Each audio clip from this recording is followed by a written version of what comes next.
కపిలం అనే ఒక గ్రామం ఉండేది. అది ఒక నిర్మానుష్యమైన ప్రదేశము. ప్రతి అమావాస్యకి ఆ ప్రాంతంలోకి వెళ్లాలంటే అందరూ భయపడుతూ ఉండేవారు. పొన్నూరు అనే పల్లెటూరికి చెందిన ఒక అబ్బాయి తన గ్రామం నుంచి దివిలికి వెళ్తున్నాడు. ఈలోగానే మెల్లగా చీకటి పడుతుంది. వింత వింత శబ్దాలు రావడం ప్రారంభం అవుతుంది. ఇక్కడ ఎవరినైనా అడుగుదాం. అంటే ఇక్కడ ఎవరూ లేరు. దగ్గరలో ఏదో ఒక భవనం ఉంది.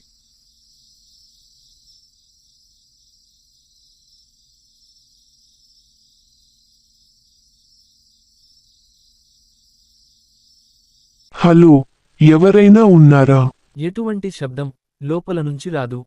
బహుశా ఇక్కడ ఎవరూ లేనట్టున్నారు. ఇది చూస్తే చాలా ప్రాచీన భవనంలా ఉంది.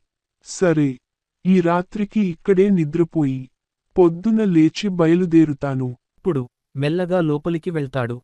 అలా కొంతసేపు బెడ్ రూమ్ కోసం వెతుకుతాడు.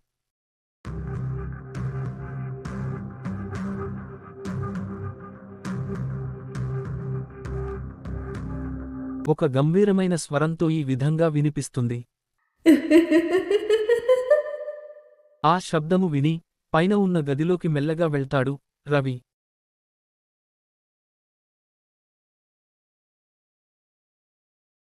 మొత్తం చీకటితో నిండి ఉంటుంది.